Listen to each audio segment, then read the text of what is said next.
about Rachel's interview with the president? Let's talk about that. Rachel Campos-Duffy speaking exclusively with President Trump. The full interview airing today at 4 p.m. on Fox Noticias. Trump covering a wide range of topics, including his work with El Salvador's president on immigration.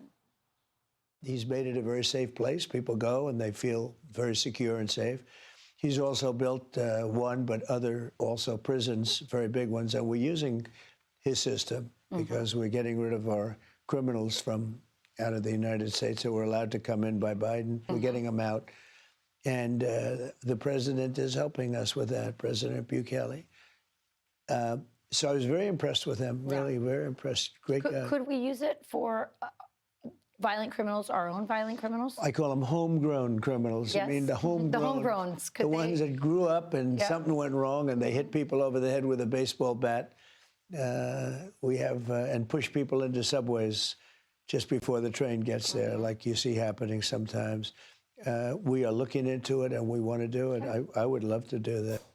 Or set people on fire that are waiting on the subway. Yeah, the worst of the worst. Here with more is Fox and Friends Weekend co-host at the White House, Rachel Campos-Duffy. Hey, Rachel, congratulations. Hey, Ainsley, thanks so much. It was such an exciting day here at the White House. I was here when President Bukele came in. The military were right behind us with flags, greeting him. He drove up, he came into the meeting, and we got to interview Donald Trump right as he got out of that amazing Oval Office. You could really sense, right out of the gate, out of this interview, I asked him about Bukele. He likes Bukele. He relates to that kind of toughness.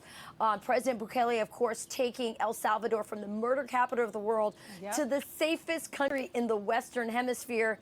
And when Donald Trump said, President Bukele said, hey, everyone's talking about my prisons and the thousands that are in there, but they don't talk enough about the millions that I've liberated, which is really true in El Salvador. It is like night and day. And Donald Trump didn't just like that Bukele, made his country safe again, something Donald Trump is working on, but he loved the language, the idea of it takes imprisoning those violent criminals to liberate the rest of the peaceful population.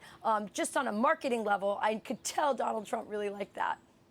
Yeah, I loved your question on tariffs, and we're going to play it right now, because even Donald Trump said, Rachel, no one's ever asked me that question. So watch this. Las aranceles van a reemplazar el income tax.